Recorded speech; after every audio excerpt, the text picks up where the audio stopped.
Мы должны достаточно четко осознавать, что Центральная Азия в целом, постсоветское пространство в целом, и Казахстан в частности, для Европы это как бы очень далекие территории.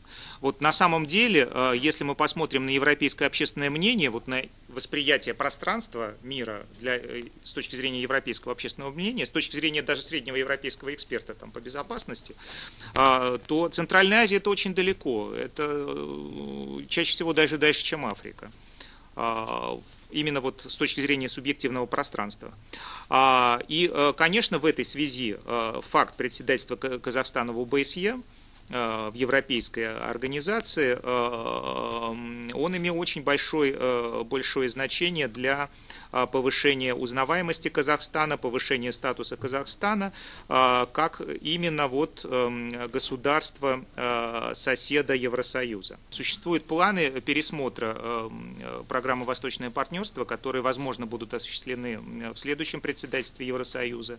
Вот «Восточное партнерство» могут расширить, по крайней мере, на Казахстан. По крайней мере, вот на экспертном уровне вот эти планы обсуждаются. И это будет значить, что Казахстан среди европейских приоритетов поднимется очень серьезно. Связано это вот с чем. Связано это с тем, что Европейский Союз до сих пор не знает, что делать с этими территориями, как строить свою политику на этих территориях вот, Центральной Азии. И Казахстан все в большей мере воспринимается как региональный лидер. Если мы посмотрим вот на рейтинги, например, рейтинг Freedom House, он ставит Казахстан на один ряд с Россией, это рейтинг демократизации, рейтинг оценка политической системы Казахстана, а вот что в общем не является очень высоким с точки зрения европейцев, и про это я поговорю потом. Но ключевыми на самом деле рейтингами вот, с точки зрения стратегического положения Казахстана являются рейтинги Transparency International, где Казахстан очень высоко оценивается как страна с очень с относительно низким для вот этого нашего постсоветского пространства уровнем коррупции, и рейтинг экономической свободы, где экономическая свобода в Казахстане оценивается тоже как Казахстан тоже оценивается как региональный лидер с точки зрения вот уровня экономической свободы. В этой связи, конечно, факт председательства Казахстана в ОБСЕ и то, что Казахстан предпринял очень серьезные усилия, чтобы внести проблематику новых вызовов и угроз безопасности, в том числе вот экономическую проблематику, в сферу интересов ОБСЕ, это вот очень существенные вещи. Второй момент – это проблематика архитектуры безопасности. Значит, тут высказывались очень много разных соображений. Уже перед началом председательства Казахстана шли большие дискуссии по этому поводу. Они были как раз связаны с тем, что Казахстан воспринимается как вот такой вот мост. То есть кандидатура равноприемлемая и для России и ее союзников, и для европейских стран. И в этой связи вот эти вот все животрепещущие проблемы, связанные с формированием новой архитектуры безопасности Европы, которые особенно актуализировались после конфликта на Южном Кавказе, вокруг Южной Осетии и Абхазии, они, конечно, вот очень широко обсуждались экспертными кругами в связи с председательством Казахстана.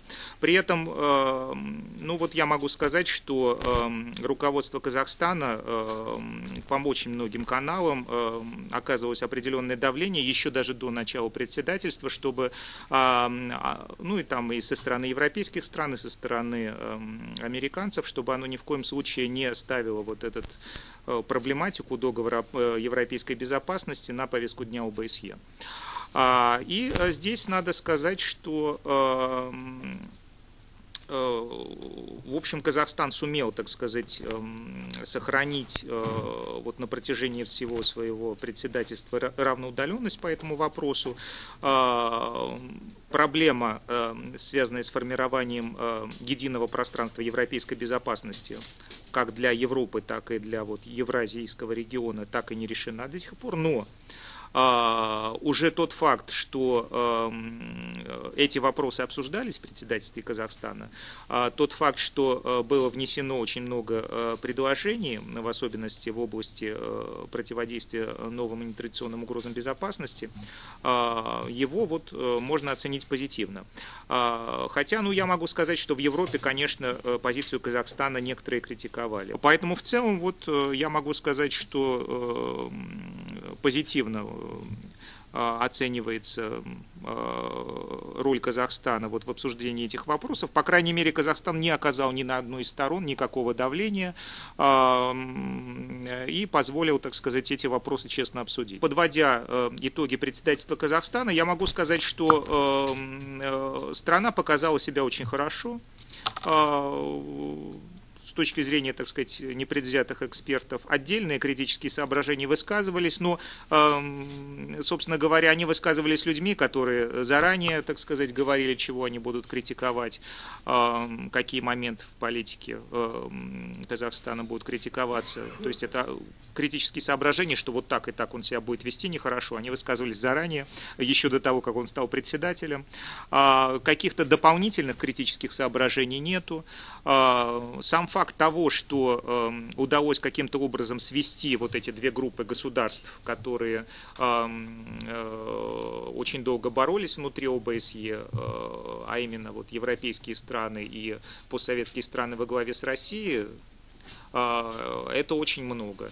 И в этом плане многовекторная политика Казахстана, она себя оправдала. Казахстан в очередной раз показал себя таким хорошим посредником, который равноприемлем для всех сторон, который, с одной стороны, может критиковаться за то, что он не близок к тем или не близок к тем, с другой стороны, достаточно равноудален и поэтому воспринимается как честный и непредвзятый игрок.